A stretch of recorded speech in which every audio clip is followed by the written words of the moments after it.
All right, well, welcome to a beautiful fall, gorgeous weather, 1 million cups for October 9th. Who's here for the first time?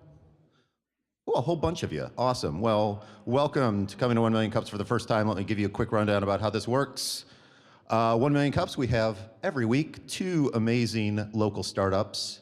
We give them each roughly 20 minutes. They have 6 minutes to present up on the big board what they're all about, and then we get to pepper them with great questions for 20 minutes. So as you're listening, be sure to think of great questions. We'll come out with the mics. Don't worry about getting up, and we'll get to you so that you can answer questions. Normally we have a bunch of protocol announcements, clean up after yourself and that sort of thing, but we've got a really busy schedule today, so I want to jump right into it. Our first presenter, actually let me ask a question. Who here knows how to weld? Weld, yeah. Knows how to, any blacksmiths in here? That's unfortunate, no blacksmiths. Well, our first presenter can help you guys with all of that. Dave Dalton from Hammerspace runs an operation that can train you on all sorts of great stuff, and they've got all the tools to allow your inner blacksmith, your inner electronics, your inner 3D printer to get out there and be creative. Please welcome Dave Dalton.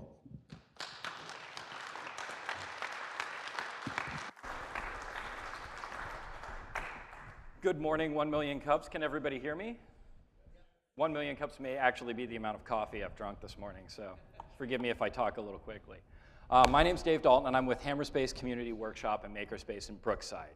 And we're very fortunate to be in our 3rd year of operation at the moment, and I'd like to spend a few minutes telling you about Hammerspace. We are, in addition to being a curious cartoon universe where cartoon characters reach behind them and draw out mighty tools, we are sort of the space for real people to reach into a space and pull out mighty tools for you to use. It's kind of like a gymnasium for creative people. It's where you go to exercise your creativity and bulk up your knowledge and work out your designs. You share ideas and you meet other creative people and share your skills and learn their skills. We are more than just a workshop, though. We facilitate creativity by eliminating linchpin obstacles. Every creative person faces these obstacles. If you have no access to space, or proper power, or the proper tools or knowledge, or access to materials, or can't afford the high cost of experimentation, or more importantly, the much higher cost of failure, your creative adventure is doomed from the start. There's no way to make it to the end.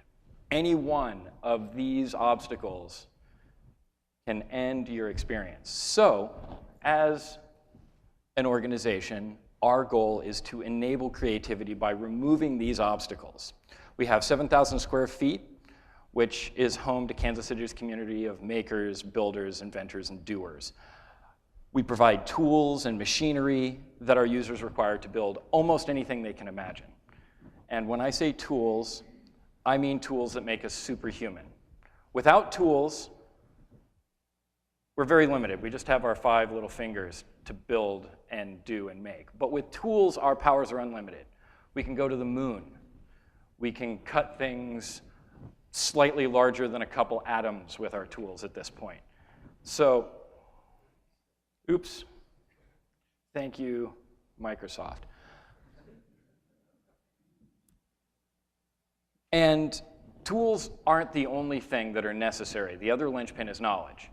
And without the knowledge how to use a tool correctly, all you're going to do is blunt your fine tools and destroy your project. So we need to enlist the help of the community of people who remember when we did things and made things. Old tool users are where knowledge lives, and new tool users are where new ideas are born. So the trick is to get these 2 groups together and allow the apprenticeship mentor system to function the way it has for millennia. The point is to give these craftsmen a sense of purpose and to preserve their art and to train the next generation of makers. To do this, we supply a facility with wood shop, metal shop, blacksmithing, silversmithing, CNC routers, mills, cutters, plasma cutters, vinyl cutters, all these modern robotically controlled tools to help you make and create things, as well as traditional tools, sandblasting, ceramics, kilns, burnout ovens, sewing machines, welding, vacuum forming, casting, molding, sculpting, special effects makeups, and even chemistry projects can be done in Hammerspace.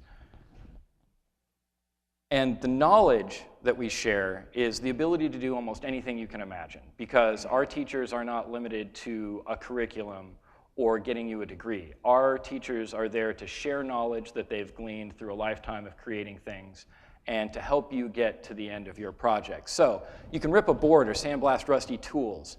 You can etch circuit boards, work metal like silver and iron, make a better pinewood derby car, build a robot. Through talks and classes and workshops, collaborative projects and other activities, we want to encourage research, knowledge exchange, and learning and mentoring in a safe space. And we provide educational space for teaching practical skills, the theories of technology, science, and art, and we encourage our individual members to share their projects and knowledge for the betterment of the community through art, science, and technology. Does anybody have any questions for me?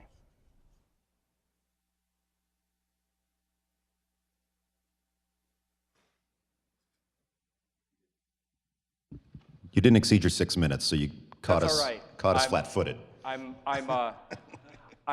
intending to go long on the 20, so. All right. Questions?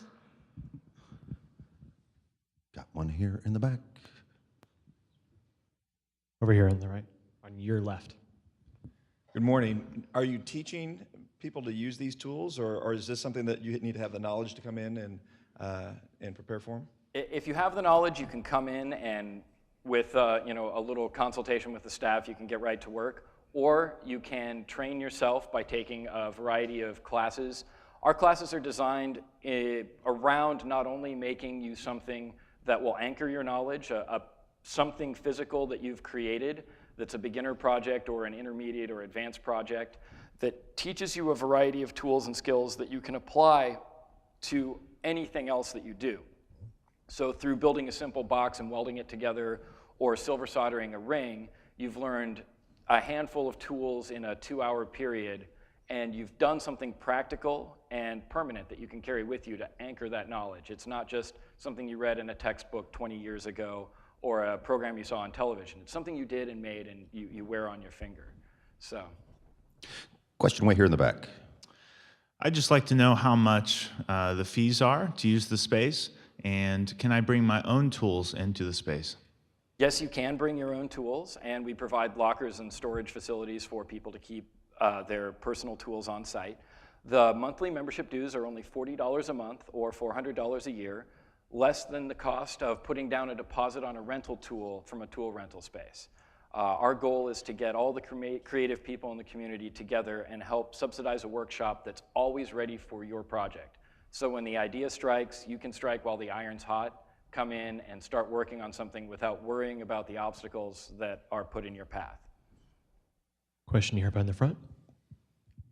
Hello, Bob King. So I'm gonna rephrase the question so I don't steal the thunder from the last one, but what's your model? What do you want to grow? Do you want to get more spaces?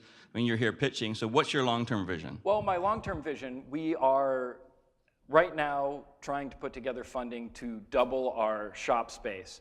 We have the plans in place for building another 7,000 square feet of shop space, which will allow us to expand our metalworking area and expand our woodworking area, and also provide micro studios and rental space for our members to provide 10 by 20 or larger spaces for them to run a small business out of or house a specialty workshop like glass blowing or some other sort of hobby that might not be conducive to the apartment they live in or some other situation. This will allow us to have 20 such tiny operations operating out of the space at any time, as well as the current operations that are operated by Built-to-Spec Design, who does a lot of our laser cutting and other commercial services. Question right here for you. Is there any philanthropic community projects, or is it individual based? A little of everything. It's really hard to put a specific on our types of projects. We've done exhibits for Science City, and we're looking to talk with the group that's building tiny libraries to provide them with a space to build their little tiny libraries. And we also do tons of individual projects, as well as work with the Scouts and other groups that want to come in and expand their knowledge on tool use and making things. Trying to think of some of the more recent things that we've done. A lot of it is individuals who are either bringing a product to market or just have a hobby or curiosity building the next thing in their mind. So, Question right here in the middle. So a two-part question. First of all, how many people do you already have involved? Actually taking or spending the $400 a year?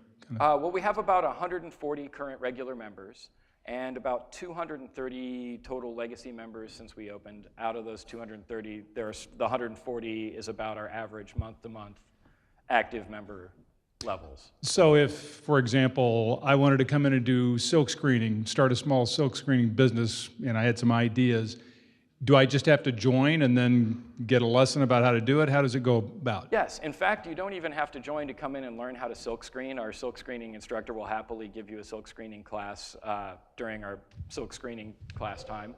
Actually, that's a great fellow named Tim teaches our silk screening classes. But you can come in, take the class, learn how to silk screen, but if you want to have a space to pursue silk screening whenever you want, then you become a member of the space and you can come in and use what you've learned in the classes and apply them independently. We have the next question in the back here. Well, I'm the kind of guy, I don't know if you'd describe it as having a healthy respect for electrical tools with blades or a total fear. So I worry about those kinds of things. Could you tell me a little bit about how you manage risk and what kind of challenges you've had, say, insuring against potential issues that might arise in the legal arena? Well, insurance is definitely a major cost for a facility like this. But we're trying to avoid the classic sort of trap that middle schools and high schools have fallen into as they removed their shop classes from the learning environment. And we've decided that a tiny amount of risk outweighs the enormous benefits of taking a hold of our human birthright of creating things. I mean, it's kind of a central philosophy that, you know, if we didn't make stuff, we'd all still be sitting on rocks naked. So without the creative drive and without the tools to make those things, nothing of value can be created. So we take on a certain level of risk in order to experience the breadth of the experience of creating things. So yes, our tools are sharp. And yes, they remove fingers just as easily as they remove wood. But so far, our safety procedures have been totally successful. I think the most severe injuries we've had so far was a mild whipping from someone getting a bracelet caught in a buffing wheel, which clearly says do not wear bracelets while you use the buffing wheel. So. But we all know, we also had a sign that says, please read all signs. So there you go. A question over here. Are projects proposed, screened, and green lighted before they're begun, and are they supervised? Yes and no. We are there to help our users to the end point on their project. And so it's generally best practice when you start something to come in and talk to the staff and say, I'm thinking about building this. Primarily because we can make suggestions as to what tools are the most appropriate and maybe make suggestions that you could be unfamiliar with because there's thousands of tools. And if you haven't used one before, you might not know there's something laying in a drawer that does automatically what you're trying to do the hard way. So in a certain sense, everyone learns pretty quickly to say, I'm thinking about doing this. But on the other hand, if you just want to come in and drill a hole in something, you're welcome to just come in and walk to the drill press and drill away. The scope is of course something that we're trying to get a handle on as we grow. You know, it's a little bit more difficult to have someone take apart a tractor than to take apart a tricycle. So, you know, there are logistics involved in certain projects. So. Dave, question for you back here. Yeah. Could you elaborate a little on your CNC machine? Are they manual? Are they Mori-Sikis with Fanuc controllers? Do they have 60-inch ways? Are they $25,000 machines, or are they $250 machines? Yeah, all of our machines are home-built CNC machines, with the exception of our new CNC plasma cutter, which is a commercial unit, with commercial servos, and is kind of fun. I'm enjoying that one a lot. But the CNC machines in our space are, like I said, homebrew, and have, right now, our moderate-sized CNC table is 2 foot by 3 foot cut surface on it right now. These are machines that the average person could potentially own themselves. We try and stay away from completely industrial equipment, because the skills that you employ learning to use it are hard to translate into work outside of the space. So while we could have, a top-of-the-line Miller TIG welder, instead we go with something a little more off the shelf that the average user is likely to be able to then go buy themselves and use on their own projects. That said, we are planning on building a larger facility where we'll move into some larger CNC machines. Everything that we have runs on Mach 3, and we've got CAD setup stations for setting up your G-code. So. Next question in the back. Hi, I'm the director at William Jewell of their Innovation and Creativity program, and I was wondering if you have any institutional partnerships with accelerators, incubators, any of these programs. We are attempting to form those partnerships now. I'm currently working with Eric Kirkendall down at Lawrence Creates to get a lot of these independent co-working sort of incubator type spaces to cross-pollinate and communicate more, so that the users of one space know about the resources of the other similar resources that are available around Kansas City. Question for you right here. A two-part question. Do you have seasonality in the number of customers you get, say, during the winter or the summer? And the second part is, a lot of construction guys get laid off during the winter. Have you considered marketing to them? Certainly there's a little bit of seasonality, although much less than I would have expected, much less than I see in almost any other industry, mostly because creative people are always kind of dribbling with ideas, and given an outlet, that just becomes an open faucet of stuff coming out. So we really see, once people come in, there are people who never leave. And thank goodness, because they become teachers and instructors and mentors around the space, and really another resource more important than any of the tools that we have around the space. So. Another one right here. So is your vision or intent to have folks come in, learn a little bit, and then, like you said, maybe go on their own somewhere else? So then two-part question to that is, how do you ensure you have the subject matter experts that are there to give this knowledge to those folks that it's more of a hack workshop than learn a little bit, go home and get your own equipment? Well, it's intended to be more of a long-term relationship with these customers. I think folks who have been in a hackerspace or makerspace environment realize that they build relationships with a community of people that become as invaluable a resource as the internet is to the rest of us, because you have this tight pool of creative people with a similar mentality and a familiarity with the same tool set, where if you have a problem, you have a whole range of people to bounce ideas and refine ideas with, which is really nice. And it's not a business relationship, and it's not a friend relationship. It's more of colleagues for independent makers, which is a terrible thing. The creative people are traditionally very, I don't want to say necessarily introverted, but they work in solitude, and they go into their workshop or their studio or into their basement, or sit down in their cubicle with their CAD software, and they put on the blinders, and everyone else goes away. And it's a shame, because that's where the really interesting stuff is happening, is when this fountain of creativity is bubbling up. And if you get a lot of those people in the same place, it fuels each other, and innovation thrives on innovation. Question for you right here. Have you considered any kind of crowdsourcing campaign for your new space? It seems like with Kickstarter, right over here, it seems like with Kickstarter you could easily pre-sell memberships, do some advanced dues, or even do some, sell space for people that were outside the region to have custom projects made.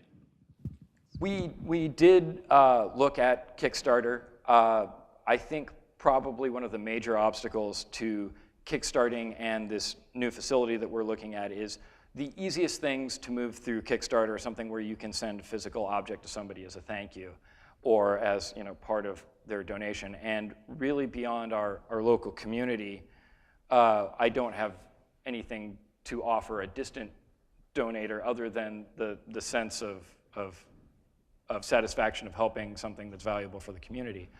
So we'd really like to be able, if we do a Kickstarter, and we have several projects that we're trying to use to fund this, like several shop tools that are automated that will reduce the cost of entry for contractors to have more automated tooling. And that product might be able to bridge that gap and give us something to kickstart, which could then finance more growth for the space. Question back here in the back. Very interesting. When I think about it, I've had several problems where I'm like, I wish I could do this, but I don't have the tools. And I didn't know if you might have something on your website where you can just say, here's my problem.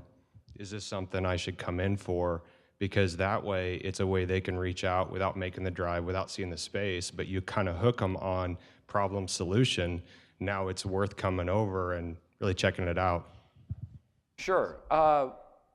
We don't do anything directly on the website other than advertise the upcoming classes and showcase what's been going on around the space. Most of the communication we have, we use the good old-fashioned telephone and just have people call us. That direct, instant back and forth. There are so many ideas. Setting up a forum that could address all of that online would be difficult because the lag time in communication is too long to really refine an idea with someone. Frequently, within 2 sentences, we're headed in an entirely different direction than they imagined when they called in the first place. Sorry. Hey, Dave. Hi. So this is just an observation. A lot of communities have co-working spaces for startups, and I know locally a lot of entrepreneurs will pay $300, $400 a month for a desk and some internet. And so at $40 a month, you guys are probably the cheapest creative co-working space in town. Yeah, listen up.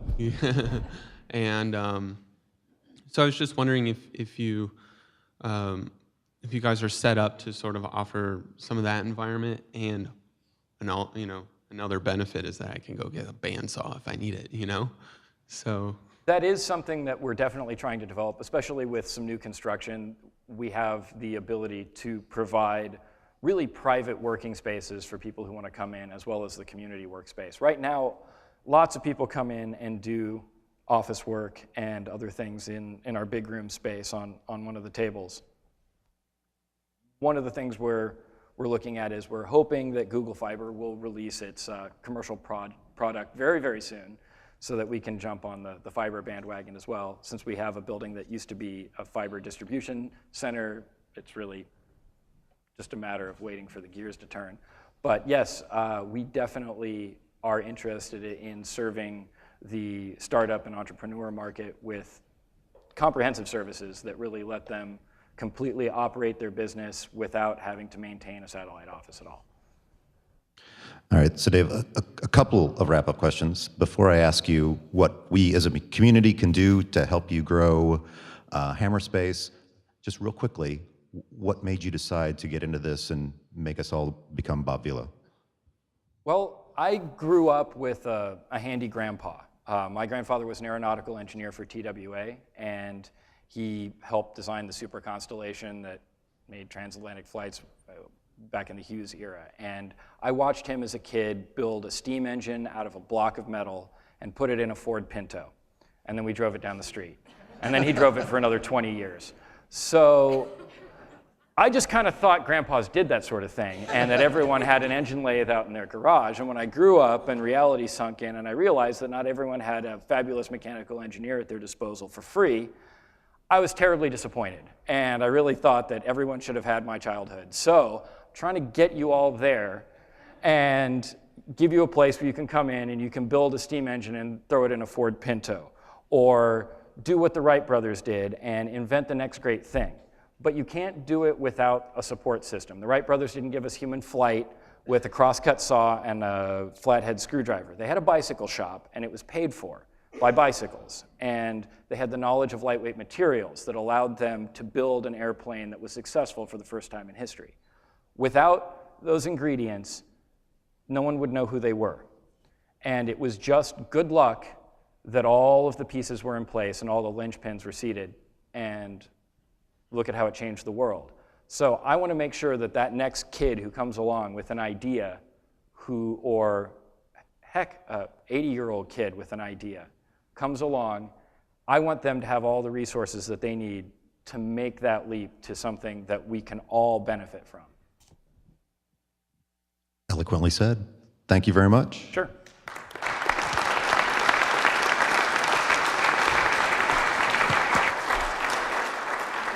And I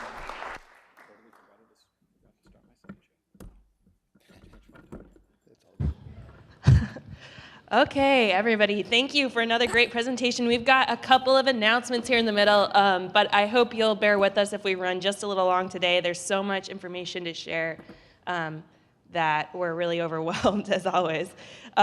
So just a couple of quick housekeeping notes. If you want to apply to present, or you know someone who wants to apply to present, please visit the 1millioncups.com website and click on the Kansas City icon and apply online. And if you'd like to submit an announcement in the future, make sure to email somebody on the organizing team ahead of time. As you can tell, this is becoming a really popular slot, so we need to get those in ahead of time. Okay, so first up is Wendy Torrance bringing us a really exciting announcement from the Kauffman Foundation about a new resource available for 1 Million Cups entrepreneurs across the country. Thanks very much. I'm Wendy Torrance. I'm a director in the entrepreneurship group here at the Kauffman Foundation, and I'm really delighted to be here today, and every Wednesday morning for that matter. If you're an entrepreneur, you don't have a minute to waste, and you surely realize that you have a lot to do. And you undoubtedly have an ambition to do what you do as successfully and efficiently as possible. These are just a few of the reasons that I'm excited to be here this morning to tell you about a new educational resource from the Kauffman Foundation called the Kauffman Founder School. We're going to play a short introductory video, and I'm going to highlight for you a couple of upcoming events. As an entrepreneur, you undoubtedly have a lot of questions. You may be asking yourself, should I found my company with my best friend? What do I do if I go out on a sales call and someone slams a door in my face? How can I best protect my intellectual property? And what unique story can I tell to compel others to be interested in who I am and what I'm doing? At the Kauffman Foundation, we've seen firsthand the effect that education can have on founders and the development of their companies. Early on in a business, the hardest customers you're going to win are the first ones. And how do you bring skill and discipline to the table such that you can succeed and replicate that enthusiasm and passion so it does good for people? That's what's exciting about it. The point you have to have in mind is that integrating these various forms of intellectual property together is far more powerful than any one alone. Answering what you do in a compelling way that's memorable, that gives people a reason to ask you to tell them more, is not so common. Kauffman Founder School is designed with the entrepreneur in mind. With its creation, we've tapped the potential of online learning, creating a curriculum that entrepreneurs can learn from anywhere, anytime. Founder School content is organized in modules that entrepreneurs can learn from on an as-needed basis. Lectures presented by subject matter experts are embedded in a curriculum. You'll find an introductory lecture and a list of subtopics that are covered in that module. You'll also have an opportunity to download our impact guide and ask yourself the question, how will what I learned today change what I do tomorrow? We invite mentors and teachers of entrepreneurship at any level to visit Founder School with their students in order to augment knowledge, enhance classroom discussion, and encourage the entrepreneurial process. Providing entrepreneurs with the skills and knowledge they need to create and grow companies is central to the mission of the Kauffman Founder School. As Mr. Kauffman once said, every individual that we can inspire, that we can guide, that we can help to start a new company is vital to the future of our economic welfare. We invite you to learn from the Kauffman Founder School curriculum, and we wish you the best on your entrepreneurial journey.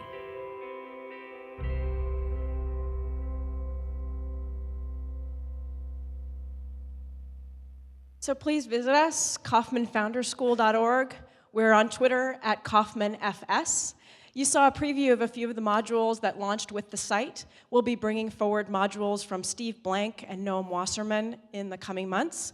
And next Friday, we will have in town Meg Hirschberg, whose husband is the founder of Stonyfield Farm Yogurt. She's written a book called For Better or For Work, and she'll be here next Friday morning from 8:30 to 10 to talk about surviving the entrepreneurial life. And we hope that you and any interested family members will join us for a discussion with Meg next week. She's coming under the rubric of Founder School Live, and in the coming months, we'll be bringing you more Founder School experts live here in Kansas City for you to engage with in person. I'm going to stick around a little bit after 1 Million Cups if anyone has any questions or wants to talk more about this educational resource. Thanks very much for your time. All right, thanks, Wendy. Great resource as 1 Million Cups is growing. And I should note that today, 1 Million Cups has actually launched 2 new cities in St. Petersburg, Florida, and in Bismarck, North Dakota. So, don't you know? Okay, next up, a quick announcement from Pipeline.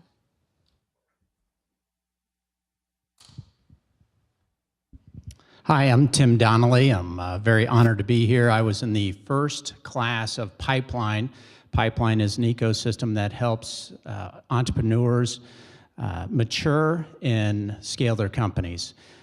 We have an application that is out there at pipelineentrepreneurs.com. The deadline is October 21st. And if I can, any of the Pipeline members that are here, raise your hand and look around. If anyone has any questions about Pipeline or applying with Pipeline, please see one of those members out there.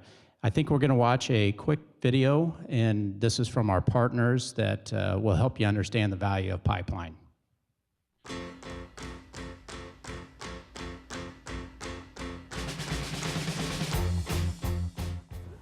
Really encourage you to apply to Pipeline simply because the trajectory for success is so much higher if you're part of this. Any entrepreneur should be interested in Pipeline because of the massive amounts of resources that they bring to bear, the experience that continues to build on itself in the organization with the members who contribute back to the fellows, the mentors that they bring in from the outside, the external support organizations that are all a part of this. As an angel investor, we get really excited about having the Pipeline entrepreneurs come and pitch to us. You know, they're entrepreneurs that are ready for deals, they get funded quicker, and the whole program adds credibility. They also bring in outside expert world-class resources that really drive value for an entrepreneur and help them grow their business. You know, as entrepreneurs, almost everybody that you talk to has some sort of agenda into your life or into your business. And the opportunity to have a trusted, non-competitive group of peers, of Pipeline fellows, to talk about your business, to get out of the business, to be able to work on the business, it's so invaluable. I think it's the energy that I've seen, which is, it's, you know, everyone may see it, it's probably just multiplying and exponentially growing. It was extremely important to partner with an organization like Pipeline because the power of the entrepreneurs that they actually support the focus that they have on the actual entrepreneur, the founder versus the business itself was, we think, aligned with community and aligned with the sense of what we're trying to establish here in Kansas City and what we're trying to establish nationally from an entrepreneurship perspective. It's great for Nebraska, it's great for Lincoln, it's great for Omaha. Heck, it's even great for Benkelman. Apply to Pipeline, Nebraskans.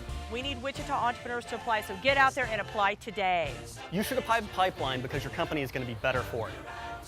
Period. Everybody smiles at you. Hey there, Mr. Blue. We're someplace to be with you. Look around, see what you do. Everybody smiles at you. So again, if you're interested in learning more about it, go online. And again, raise your hands if you're a Pipeline member in here. Again, find them if you have any questions. I'm telling you, it is one of the most beneficial organizations to be a part of. I'm very lucky to have been in the charter class, and we hope to see some of you real soon at our events. Thank you. All right. Great soundtrack. Okay, next up is Kevin Fryer from Spark Lab with a real quick announcement.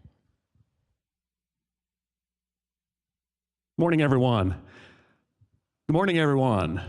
Good morning. How many of you have heard of Spark Lab KC? Fantastic. Great announcement today. Our application process opens today for our next class.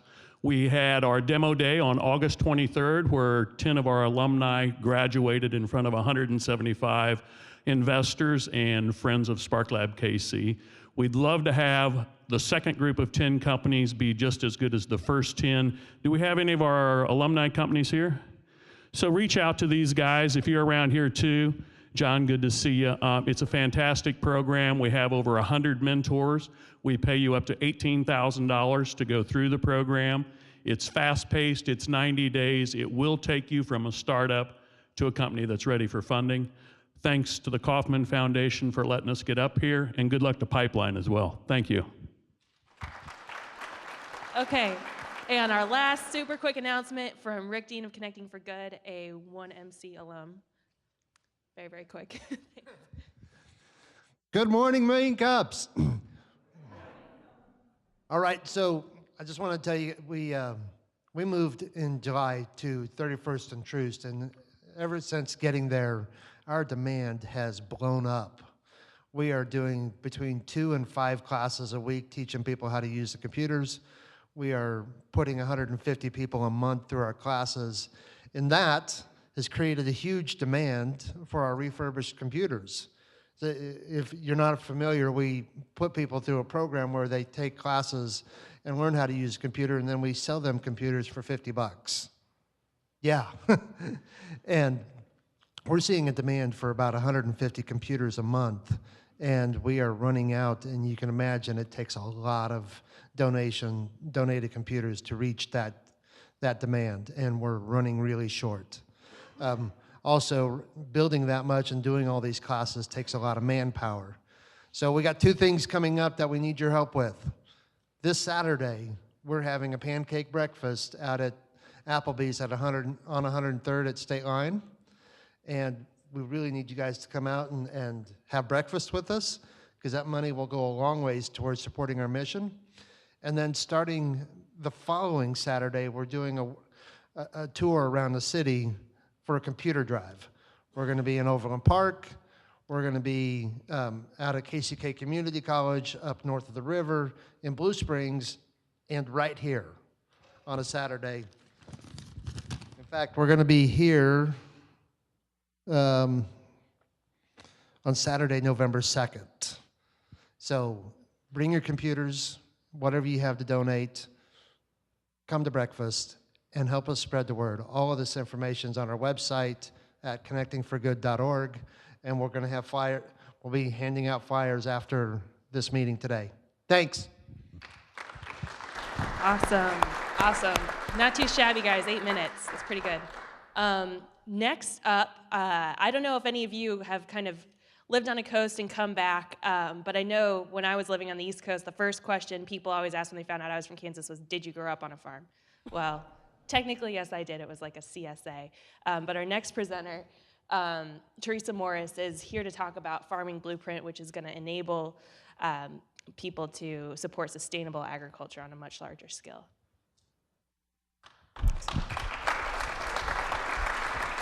Thanks very much. Oh, wait. Yeah, let me do this. And then, okay, I'm oriented. Got it. I did not grow up on a farm. I grew up on a summer resort, and I grew up on Hoosick Creek. My closest neighbor was 2 miles away on a gravel road. So I grew up around farming. I fell into agriculture. I was a soil scientist for 9 years with USDA, and then I became a soil conservationist. So it's kind of in my blood. I also teach at St. Louis University. So what's happened in the last 2 years, because I have to be honest with you, I never thought I'd be standing up here talking about this in an entrepreneurial kind of way. It came out of a conversation with a farmer and something that we saw that we needed.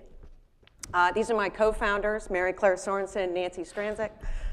One is a genius for the university, the other one is a business genius. So what are we? What is it? It's a web-based visual tool for research and development. This is the best way that I can explain this, is that anytime if I can get a student or a farmer or a young farmer or anyone that's interested, the best thing that I have learned is a visual presentation. I work with maps all the time. My day job is on a farm. I'm always walking on a farm, poking holes in the ground. As a matter of fact, in my car, I have a soil probe right now. I don't know, I just feel like I gotta have it with me. If I can show the farmer or show the student, it's a much bigger impact. So why don't we teach it that way? I mean, I'm in an industry at the university where I know that 90% of our classes are going to start to go online. So we need the next step. I've been to these great conferences of sustainability, had many talks with people, and I'm always like waiting for what's the next step? What's my tool? So instead of waiting for it, I decided to design it. What would I want? Because I teach and I do this. So I'm like, well, what do I want? So what we want to do is we want to educate the student. We want to assist the agriculture producer with direct and indirect revenue practices. My indirect revenue practices are my sustainability practices. These are the ones that a lot of people don't give an economic value to, and farmers think this is just a cost. I don't see an income. So we have to show them that this is an indirect income into their farm if we're talking about sustainability and farming as a system. And then that will encourage the local market growth. What I'm talking about today, though, is basically the tool. So that's our mission. So what is it? This is what I drew up after my conversation with Cindy. So let's say this is your visual platform. I work with maps, you pull in a map. Your drawing tools are up the top. You put in your address, it takes you right to where you are. I don't care if you're an urban farmer or if you're out on, we're gonna do small acreage farmers. That's my market. So 500 acres or less is a small acre farm. So you can pull it right into your backyard, your farm, or your urban. Here's basically your menu, and here's your printout, your readings. I want to show the farmer basic economic numbers. Let's say we're going to draw something out here, and as you're drawing, these things calculate. Not afterwards, you're not doing your book. So in the farmer in the wintertime, they work 24/7, but in January they start their planning.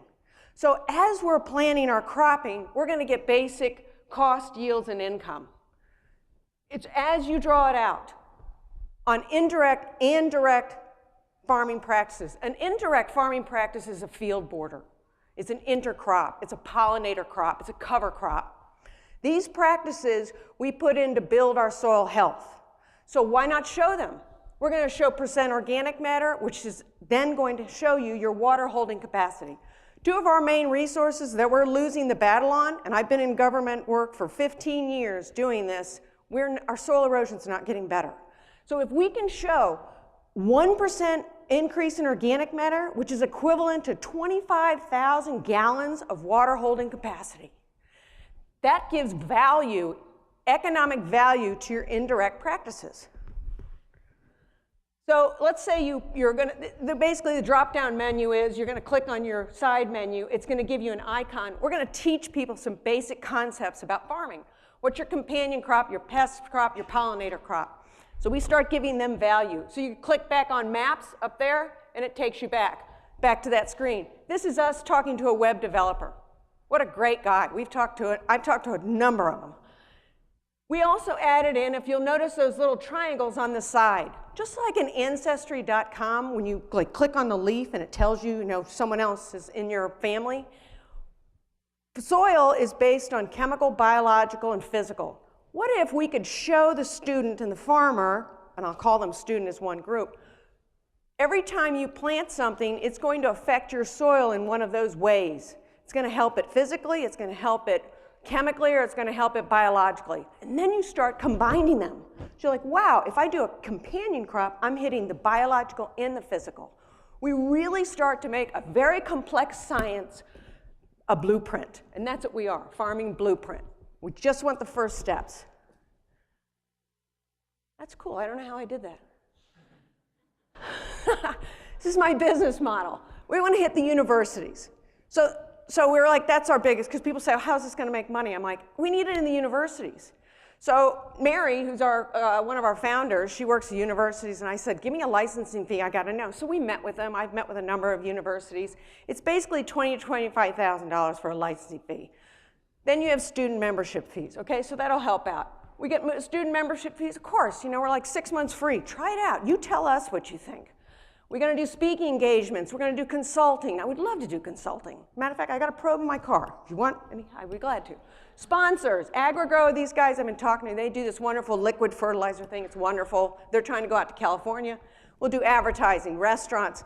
I went to the Missouri Organic Association. It's a conference that they put on, and I went to the restaurant part.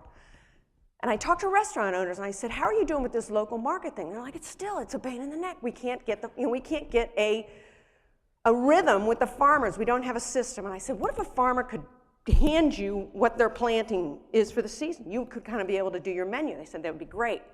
So I thought, wait a minute, we don't want to cut down any more trees. What if we just put it on a calendar? So the restaurant can go into a calendar and see when Cindy Lou's going to have 50 pounds of beets ready and just go in and buy it. That's our idea. So here's our demographics, our 10% market. And I can tell you I got the numbers, but basically it's the universities, the student fees, and I did that on basic, talking to professors in my own class of doing an average of, okay, this is how many classes are kind of in this program. Let's do half of those and say maybe half will use this tool. What's the average size of the classroom? 6 to 7 students. Let's do that. I got my number. Farmers, let's do that. We'll give them, I took this off some data sites that I have to try and get a basic number of the small acreage farmer. A small acreage farmer is considered 500 acres or less. And then we'll go community. I basically looked at a lot of websites. I have 2 15-year-olds. They're our data entry girls. They're doing a great job and giving me a big list. So these are kind of our numbers that we're projecting. So my 91 to 3.2%, we thought, well, we have all this together. We better find out if people are interested in this. So we thought, well, let's do a mailing. So we did a mailing to the states, the upper states of the Midwest, because we're in the breadbasket, right? So I thought, well, why not?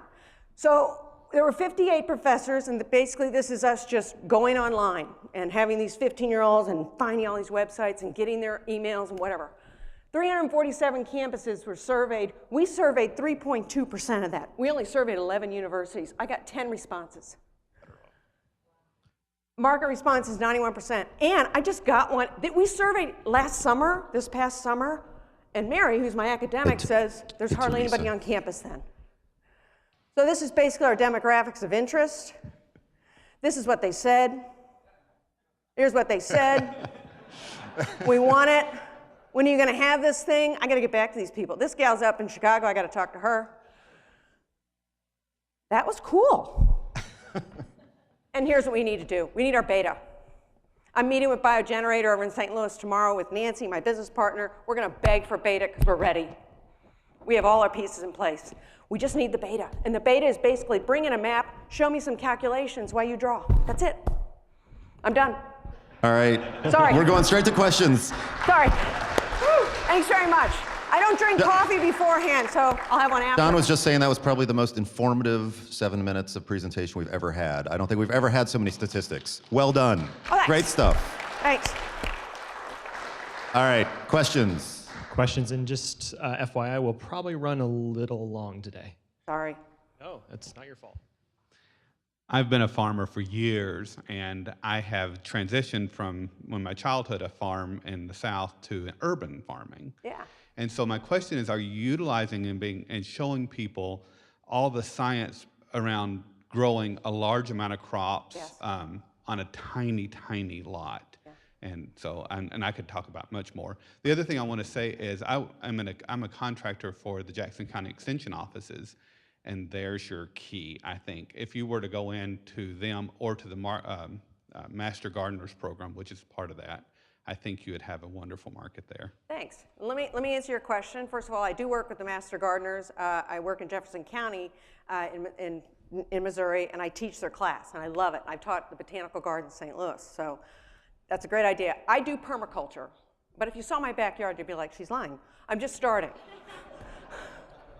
You know, and believe me, I look at my backyard and I'm like, God, I don't want anybody to see this. This is what I do. But the first thing I do in my backyard, and these are the indirect revenue practices, are what practices are you going to put in place to hold that soil there? Those are your indirect revenue. If you've got 3% slope, you have erosion. I don't care if you have a bunch of grass on there. And I could go into the whole details of how water grabs onto the molecules. It's fascinating, but that's for another time. But you have to put those practices in place. So the first thing I would do is, where's my buffer? Where is going to be my watershed? So where's my soil building area? Those are my systematic principles. And then I'll get into, what am I growing? Where are my boxes? And yes, and actually I've talked to someone about, I want their numbers. We want to start generating that data. We don't have that data. We can start getting this data. Because people say, well, we have to fill 9 million billion people or whatever we have on this planet. I truly believe we can do it. Question right here. All right, so quick statement and question. I've met at least a dozen different farming-related startups and missions in the last 6 weeks, and most of them don't know about each other. That needs to get fixed. I'd welcome you to come to the Kansas City Startup Village at 10:30 meeting this morning. The question is, I see a lot of farm area out north of town in Leavenworth getting converted to residential space all the time, and it concerns me that we're losing farmland. It would be a great initiative to take that and set aside 1 or 2 lots, convince the developers and the residents to make it a community farm in each residential neighborhood when they build these new developments. Yes, and my comment to that is, so many people that I've talked to are overwhelmed. They are overwhelmed when they're like, I got 10 acres, I don't know what to do. And I'm only talking 10 acres. I've worked with farmers who are like, well, this was my grandfather's, they gave it to me, it's 40 acres, I have no idea what I'm doing. I feel comfortable walking out on farms, and that's a huge achievement. To be able to look at land and go, how do we manage this? Because once we take it out of its natural succession, we're part of that ecosystem instead of just being part of it. We are actively a part of it because we have to now manage it.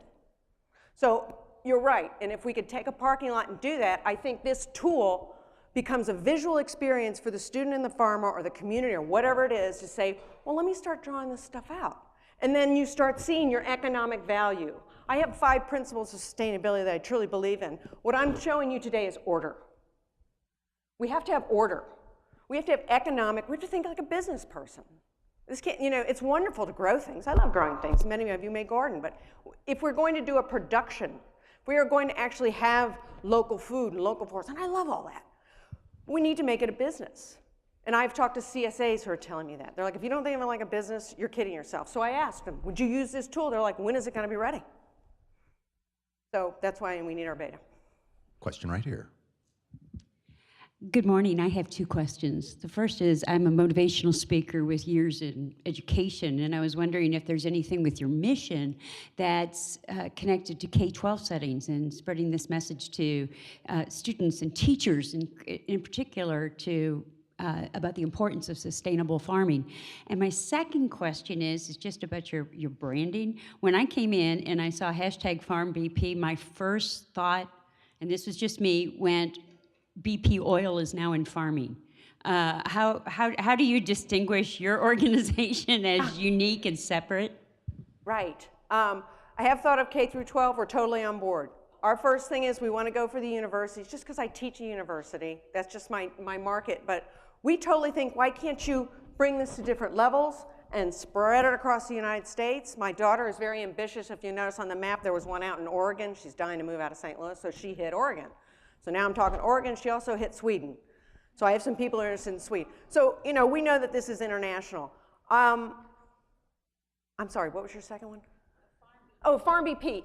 That was a good conversation. We all had that conversation too. We're like, I think BP, this British Petroleum, we're going to be in trouble. But it is a blueprint. And we went over the name and we thought, I don't want you to think that, you can't put every single vegetable that's ever grown into this thing. I can't put pineapples in when I'm in the Midwest. This has to be a local. We're local. We're trying to do this local things and support our local farmers. So we had to keep it as a blueprint. So then we thought, well, BP, when you Google it, if you Google Farm BP, we're the first ones up. So then we thought, well, wait a minute, maybe we like that. So it's a risk. And we are still doing our beta, but we have had that question before, and we thought, because it's first, maybe we'll keep it. And we'll just explain a little bit more. Next question right up here up front. It's great that you're gathering data for restaurants to be able to do their planning and their menus. Is there a larger data gathering research component of this, since you have all these farmers entering this information to help with studying erosion control and plant compatibilities and all these tools that you're sending out, which obviously have been researched at your end, but there's always room for more research to either confirm what you believe or to find new things that, well, we had no idea that soybeans and sumac had this sort of interaction until this farmer started using sumac to border the soybeans. Yeah, there are. USDA has some data, but they usually have it on 1,000-acre farms. We're 500 acres or lower. You go higher and you can get into the USDA data, and you can find things like that. There are similar products. Ours is not a software product, just so you know. There are some similar products out there. They do not calculate as you draw. It's not such a visual experience, and it's not an educational tool. That is our premise, because I believe education is for the student in the classroom, the student on the farm, and the student who just likes to read about it and is interested. So we still lack some of that data. Missouri Organic Association does have some of that data. So I think there are other pools. We still have to learn how to tap into them. Start putting that together. Yeah. Question here in the very back. Hi there. Hey. I've studied soil microbiology, sustainable agriculture, farm planning, all of that. So this is a great product in theory. I know that farmers, myself, my family, being farmers, are extremely busy people and resource constrained, especially their time. Have you had any feedback from growers themselves, small landholders, as to whether they would actually use this or implement it or take the time out of their busy schedules? Yes, actually, this is how this came about, was talking to farmers. Because that exact point, they don't have time. It's not that they don't read. They love to read. They have to read. They don't have time to read. And there are some other ones. Ag Squared is from Cornell University. It's really neat what they're doing. It only addresses their university in their area. So I had a farmer who was in my office, and I really like Kirk, and I said, hey, would you come here and look at this? Would you use this? And he said, well, first of all, it's all writing. I don't have time to read this, and basically just blew it off. The reason this became a visual thing is because it's a map, and it's your map, and it just calculates as you draw. So that's why I say in the December months, and again, going back to your question, yes, I have talked to farmers because I work with them all the time, and I'm kind of like, hey, I kind of got this idea. I want your input. That's another thing why I want to get my beta. It's because I don't want to go any farther with this. I have better ideas. I want to take this 3D. We're going to spin it around. You're going to really look at some cool things. Really get your geology and your hydrology. You could do some cool things as a tool. But as a farmer's tool, I want to get that beta so I can take it back to the farmers and say, will you use this free and tell me what you think? Will it help you? That's why I only want to generate 3 numbers. By drawing, I can show a farmer cost, income, and yields. I think that'll help them. That's what they're telling me. Question right here in the middle. Yeah, I work at a local restaurant where we source a lot of our products from local farmers, so really cool idea implementing that in the service industry.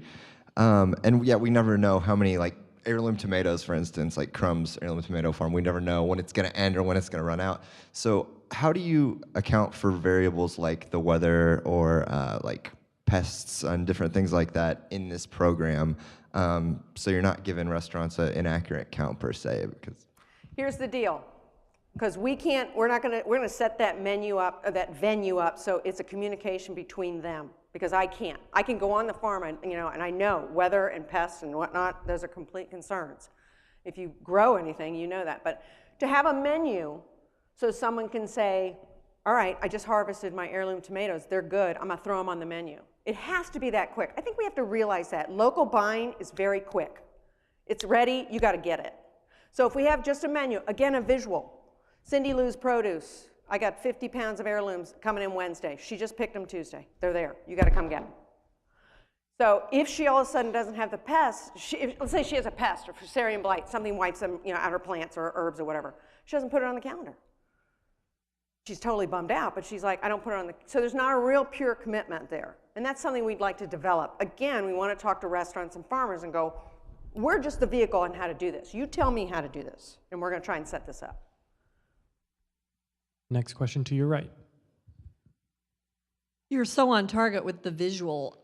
Does your vision include a corollary for lawn BP, since the biggest crop in America is turf? Ryan Lawn and Tree would partner with you. My Homes Association that has in Shawnee where all our runoff goes into the lake, so we're getting all this algae. Yeah. I just think there's a huge market.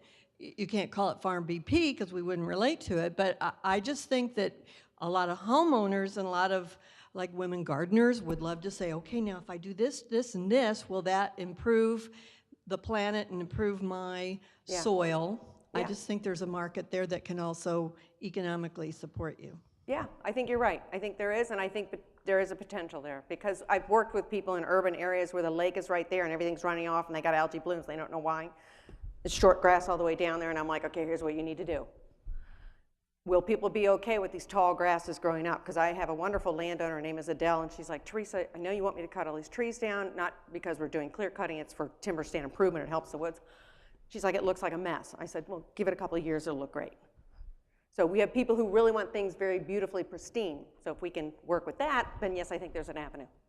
A quick question here in the middle. My family raises livestock, and I'm curious if your website is going to be able to work livestock into it and grazing practices. Because right now, we're just talking about crops. Yeah. So. Yes, and that's a great question. Thanks for bringing that up. For the time period, I just thought I got to focus on one thing, and as you saw, I still went over, so shame on me. But grazing systems, I love grazing systems because I've understood and learned the magnificence of them and the conservation of that technology. Yes, because if you'll notice in our drawing tools back there, and I do this at work, I just don't do it this easily. So talking to a web developer, I'm like, no, we can do it this easily. You can draw and drop your fence posts in at a certain, so it'll tell you how much fencing you need, how many posts you need, and how much your acreage is. So we know that cows usually need 2 to 3 acres to be nice, for grazing, right? So if you set a grazing system, then you're gonna draw in how many acres you have. Then we get into the types of grasses.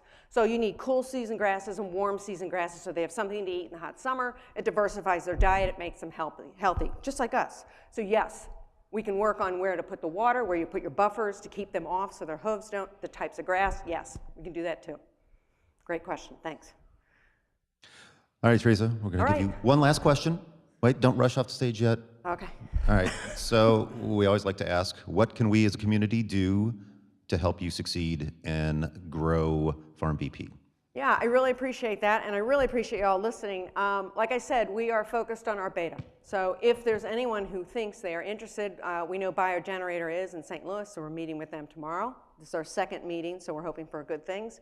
And spread the word. I have cards out on that table. I'd be glad to talk to anybody. We need just to keep going. And comments like, this works, I see this working, I see this don't work, to build it and make it a better tool. We see this as really something that can be viable, as what we're being told. So thanks very much. Very good. Thank you, Teresa. All right, we're 5 minutes past our time. Thank you all for being patient, and we'll see you next week.